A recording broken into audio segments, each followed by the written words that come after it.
thought we knew the cosmos.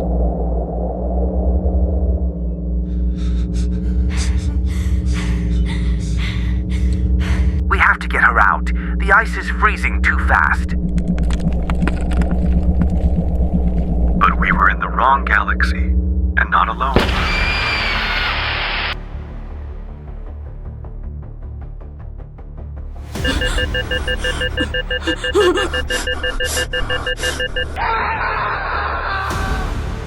It's not just an alien planet. It's not our universe. He used to kill people, but now he only listens to me. Where there are no stars, something ancient awakens.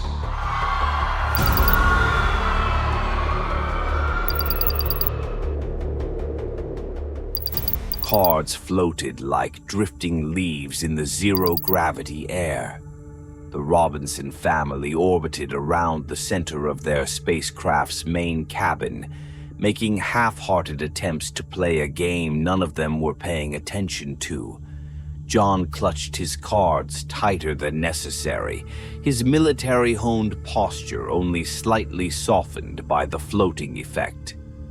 Maureen hovered beside him, checking the readouts on her wrist pad every few seconds. Across from them, Judy silently kept score on a tablet. Penny chewed her lower lip while pretending to be relaxed, and Will barely looked at his cards, eyes flicking toward the navigation display every few seconds. The tension wasn't spoken, but it filled the room.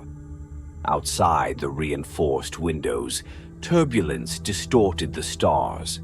The silence was too heavy for a family game night. They weren't really playing. They were waiting. "We've done all we can," John said finally, voice steady, calm. "The computer's handling re-entry. No point in worrying now." No one responded. Even Maureen, the voice of reason, didn't echo his optimism. The ship shuddered violently. Their cards scattered. An alarm lit up red across the main control panel. Penny drifted toward the viewport and froze. Below them, a massive burning object streaked through the atmosphere. Another ship, bigger than theirs, and falling fast. "It's too close," Judy said sharply. "That trajectory, if it hits..." It hit. The larger ship clipped the tail of their Jupiter-class lander, shearing off stabilizers and sending their craft into a spinning descent. The artificial gravity failed in short bursts, sending them careening through the cabin as systems crashed around them. Sparks flew. A pipe burst overhead, releasing a spray of coolant. Maureen shouted for everyone to brace, but it was too late for anything to be braced. They slammed into the surface hard. A deafening roar gave way to sudden stillness. The ship screeched across a sheet of ice before grinding to a stop. For a moment, nothing moved. Then the groaning began, metal bending, shifting. Maureen lay crumpled under a supply crate, her leg twisted unnaturally. John pulled himself free and rushed to her. "Maureen." She was conscious, but barely. Blood smeared her temple and her breaths came short. John checked her vitals, unstable. She winced but nodded toward the emergency release hatch. "You need to get everyone out." He tried the hatch. It opened halfway. Ice had sealed the other side shut. "It's frozen," he muttered. Will was already crawling toward it. "I can fit." "No," Maureen started. But Will was small and fast, and before John could stop him, he wriggled through the narrow opening and dropped out onto the surface. "Will," John called after him, but the boy was already moving, his breath fogging up his visor as he stepped onto the alien world. Will scanned the horizon. Icy plains stretched out in every direction. Jagged peaks of frozen rock loomed in the distance. Overhead, the sky shimmered with strange hues, an unfamiliar atmosphere refracting starlight. And falling through that sky, more streaks, more ships like theirs, crashing, burning. Behind him, the ship creaked again. The others found another way out, a vent blown loose during impact. One by one, they emerged and joined Will in the cold. Judy helped Penny pull Morin through, laying her gently on the ice. "We need to move," John said. "This ice isn't stable." As if on cue, cracks spidered out beneath the wreck. The sound of splitting ice echoed like gunfire. The ship groaned one last time before it began to sink. "No, no, no, no," Penny whispered. The Robinsons stood helplessly as their ship disappeared into the freezing water, dragged under by its own weight. Within minutes it was gone, swallowed by the planet. Only a few pieces of debris remained. The silence that followed was more terrifying than the crash. Just them, an injured mother, a lost ship, a frozen wilderness, and a sky still raining fire. The wind cut through the tundra like a knife. What was left of the Robinsons' landing site was now just debris scattered across the ice. Their ship was gone, swallowed by the freezing water. Morin lay on a makeshift bed of thermal blankets, her leg twisted unnaturally, eyes shut tight against the pain. Judy, kneeling beside her, ran her fingers along the injury. "It's broken," she said. "Clean break, maybe more. She needs stabilization." Morin opened her eyes, breathing through clenched teeth. She wasn't going to scream in front of her kids. Will stood nearby, arms crossed, watching the sky. More ships were falling, some big, some small, none of them in control. "There are others," he said quietly. "Other people. They're crashing like we did." Penny sat on a crate, shivering, her hands numb inside her gloves. "Why here?" she asked. "Why would they send us here?" John didn't answer. He was crouched beside the broken hatch, checking the temperature display on his suit. It was dropping. Fast. He glanced at the horizon. The sun, a pale blue orb, was sinking lower. "We have 6 hours until dark," he said. "After that, temperatures will hit -60. The water will freeze solid." "We need power," Judy said, "to keep the suits running, to keep her alive." Morin blinked. "The ship's power cells," she said, "still intact. Still down there." John nodded. "They're our only shot. If we can retrieve them, we might be able to power our suits long enough to survive the night." "The hatch is still jammed," Penny pointed out. "Which means we go through the breach," John said. "But it's too far for me in this cold. Will's the only one small enough to make the dive in time." Will stepped forward, but Morin sat up suddenly, pain shooting through her as she grabbed his arm. "Number my calculations aren't exact. The water could start freezing sooner. He could get trapped." John placed a hand on her shoulder. "It's not ideal, but it's our only option." Before anyone could say more, Judy was already moving toward the breach. She didn't say a word, just grabbed a tether, looped it around her waist, and slipped into the freezing water. "Judy, wait!" John shouted, but it was too late. She swam fast, the blue light from her helmet casting eerie patterns across the ship's half-submerged corridor. Inside, she found the core, still intact, still functional.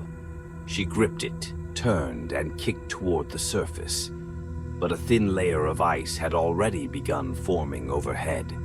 Her movements slowed. Her suit systems buzzed with temperature warnings. The core was too heavy. She let it go. The ice closed in above her, fast. She reached it just as it hardened. From above, John and Will clawed at the surface, but it was too late. Judy was trapped under the ice. "We can't break through," Penny said, panicking. "It's already too thick." Inside, Judy's oxygen meter began its slow countdown. 5 hours. That's how long she had. Back at the campsite, Morin gasped and clutched her leg. The pain had sharpened. Her suit sensors flashed red. Judy had trained in basic field medicine, but now, trapped under the ice, it was up to Penny. "It's compartment syndrome." Judy's voice came through the comms, thin but composed. "The pressure's cutting off blood flow. You'll have to do a fasciotomy." Penny froze. "What?" "You have to cut into the muscle, release the pressure. You've seen me do it. You can do this." Penny stared at her mother's swollen leg, the instruments shaking in her hands. "Pretend it's just a steak," Judy said gently. "A piece of meat. Nothing more." Penny bit down on her lip and made the incision. Morin screamed once, then passed out. Across the ice, Will and John were silent. John stared at the frozen surface, helpless, the failure clawing at him. "She should have waited," he muttered. "I should have gone." Will turned away. "She did it because of me. If I had gone like we planned," John crouched beside him. "She did it because she thought it was the right call. We don't have time for blame." Will looked at his father. "You're good at pretending you're not scared." John didn't reply. They moved across the ice toward a distant flicker, white flames dancing low near the ridge. Will stopped. "Magnesium," he said. "It burns even in ice. That's what we saw." John's eyes lit up. "That's how we melt through." Back at the camp, Judy's oxygen continued to tick down. Penny finished the procedure, hands bloody but steady. Morin was stable for now. In the forest, John filled a satchel with burning magnesium. They ran back across the ice, wind howling now, darkness creeping over the tundra. Judy's voice was faint. 3 hours left. They reached the site. John set the magnesium on the ice and lit it. Flames tore through the frost. The surface hissed and cracked. Will stood back, shielding his face. Below, Judy looked up as the ice above her shimmered, turned black, then vanished. Hands reached in, pulled her free. She gasped in air. Alive. The family collapsed around her, exhausted, freezing, shaken. Morin stirred on the stretcher, opened her eyes. "Is she—" "She's okay," John said. "We got her back." No one said anything more. Around them, the sky turned black. The temperature dropped. But for now, they were together, still breathing and still fighting.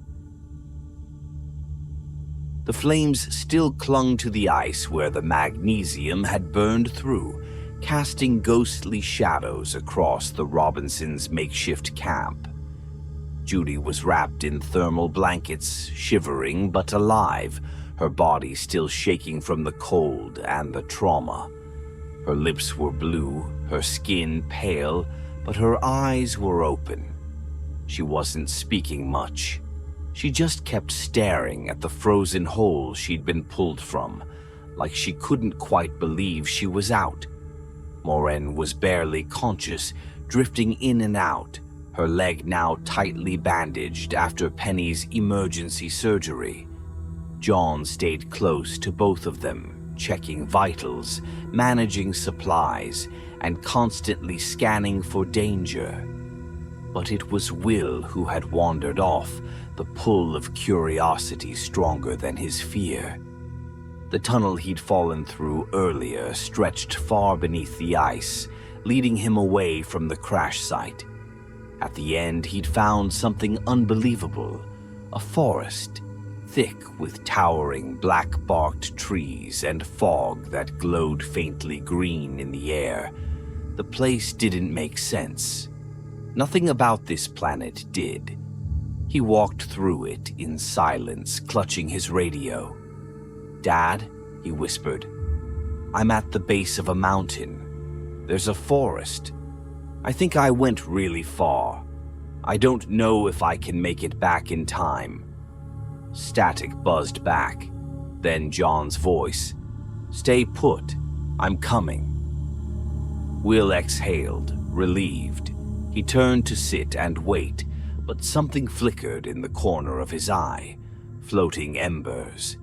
But not from magnesium. These were different. They shimmered like fireflies, dancing along the forest floor. He followed them cautiously until he came upon a wreck. It wasn't human. The ship was smooth, dark, and impossibly sleek. Cracks ran along its hull, and flames hissed out of punctures in its surface. But it wasn't just the ship that drew Will's attention. It was the thing standing beside it. A figure, tall, metallic, and vaguely humanoid. It didn't move. At first, Will thought it was dead. Then, with a sudden grinding sound, it turned its head toward him. Will froze.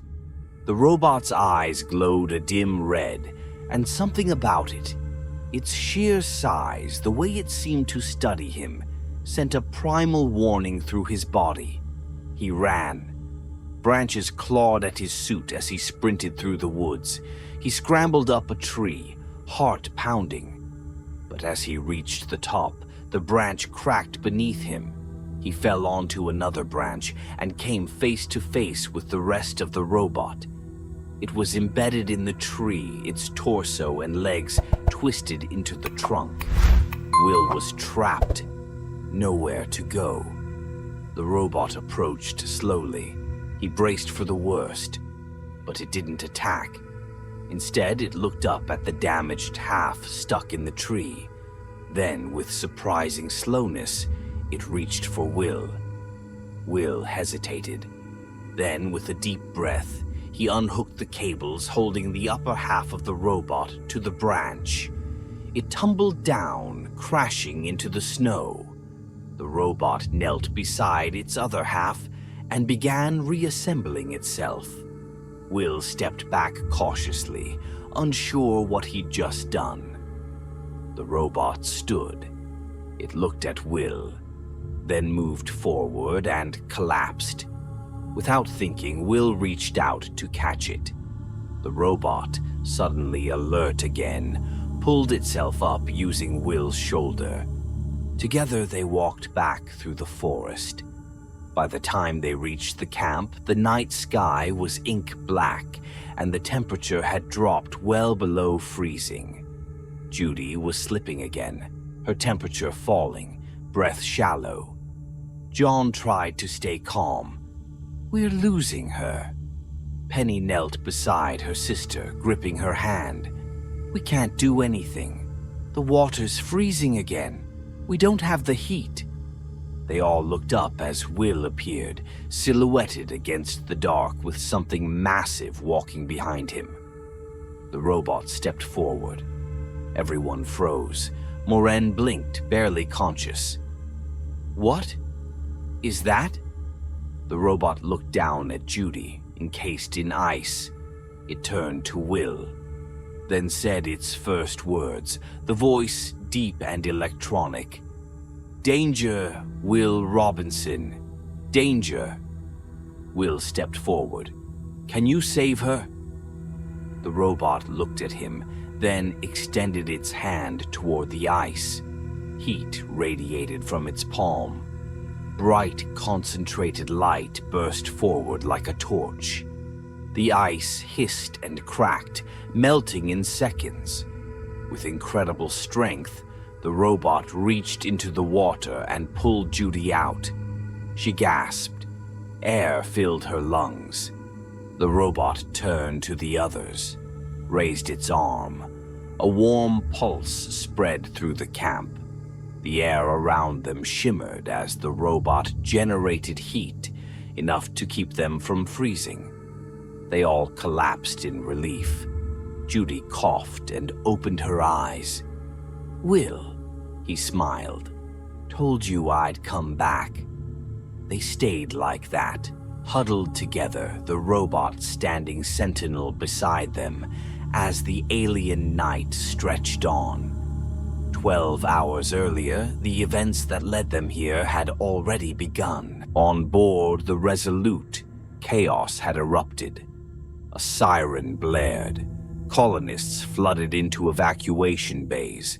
Panic spread as families rushed to board their designated Jupiter ships. Morin had kept her family calm, assuring them it was just a drill. Nothing more. They would be back on the main ship soon. But in another section of the Resolute, the same robot Will had just brought home was killing passengers. Amid the chaos, a woman with sharp eyes and colder intent watched a man named Dr. Zachary Smith collapse. She stole his ID, his jacket, and his identity. She forced her way onto his Jupiter ship, letting in 2 mechanics behind her. The ship launched. Just as it cleared the bay, a rift in space opened and swallowed everything, the Resolute and all the Jupiter landers. Now, on this alien world, the woman pretending to be Doctor. Smith stirred in the wreckage of her ship. One mechanic was dead. The other, Dawn, was barely conscious. She had survived. So had the Robinsons. And now, so had something else. Morning never really came on this planet. The sky lightened just enough to see a few meters ahead, and the wind paused long enough to give the illusion of peace. The Robinsons stood in a circle around the robot as it melted a path back into the submerged Jupiter. Steam hissed off the surface of the ice as the robot moved with quiet precision, heat pulsing from its arms. Morin watched from the edge of the camp, leaning on a makeshift crutch, her broken leg wrapped in Judy's freshly 3D-printed cast. Her face was pale, but her eyes sharp. "It's synthetic," she murmured. "Designed, built, not born." John kept one hand near his sidearm. That's not a comfort. Judy was sitting nearby, knees drawn to her chest, her breath fogging in the cold. She hadn't said much since being pulled from the ice. She stared at the robot the way you stare at something you survived but hadn't forgiven. Will stood closer than anyone. He didn't speak either. He just watched it. Watched the way it moved, the way it responded to him and him alone. There was something about it he hadn't told the others. Something he couldn't yet. The ship, now partially thawed, groaned as power returned to its systems. The robot emerged and nodded once to Will, as if to say, "Done." Morin stepped inside to check the status. The warmth of the ship brought tears to her eyes, but not from relief. "We shouldn't be alive," she said quietly. Later, Penny spotted the explosion, a distant flare of orange on the horizon. They weren't alone. They argued, but eventually it was decided. John and Morin would investigate the heat signature. Will would go too, There was no way the robot would let him out of its sight. Judy and Penny were left in charge of getting the Jupiter free, now half floating, half frozen in the thawing ice. A few miles away, Don West stirred beside the woman he'd rescued from the wreck. She was still unconscious, but alive. He looked out at the coming storm and cursed under his breath. He needed help, and fast. Zachary, who wasn't Zachary, saw the same storm and made her move. She promised to search for help, but as soon as Don turned his back, she stole the flare gun. She left him behind without a word. Will played catch with the robot while Moran and John explored the crash site. The ball rolled under a piece of wreckage. Will bent to grab it, but the robot touched the metal first and froze. Something changed. Its posture shifted. Its head turned. And for the first time, Will felt a pulse in his own mind. Memories that weren't his flooded in. Burning halls, screams, panicked passengers aboard the Resolute. The robot's hands coated in blood. Will stumbled back. The robot stepped away, shaking. It looked at Will, waiting, obeying. John called out from inside the alien ship. "We found something." Moran's voice echoed through the comms. "John, this isn't possible." Inside, an ancient map glowed on the screen. Stars, systems, spiral arms. A red dot marked their position. As they zoomed out, a gut-punching realization set in. They weren't in the Milky Way. This planet, this entire system, was light years beyond anything charted by human exploration. No wormhole had ever gone this far. No propulsion system, no mission, no theory explained it. The power died as the robot broke contact with the wreckage. The map flickered out. The mystery deepened. Will stared at the robot, his heart pounding. It wasn't attacking. It hadn't hurt anyone since they landed. It followed his commands, all his commands, even when he told it to stop, to stay, to harm itself. It had changed. Somehow it had changed for him. But how long would that last? He said nothing to his parents. Back at the camp, Penny spotted the storm, massive and fast, sweeping across the plains like a black wall. She called out to her family on the radio. No response. They were out of range. Judy was still recovering, physically and emotionally. Penny tried to rouse her, but Judy wouldn't move. Couldn't. The trauma still lived in her bones. "I'll go alone," Penny said, firing up the chariot. She drove into the storm, guided only by the robot's flare, which burned bright in the distance like a lighthouse in a violent sea. Elsewhere, Don saw the light too. He reached for the flare gun, but it was gone. His hands clenched. The Robinsons reunited near the storm's edge, rescued by Penny's stubborn determination and the robot's beacon. They piled into the chariot, driving through sleet and lightning, until Will spotted a lone figure ahead, waving.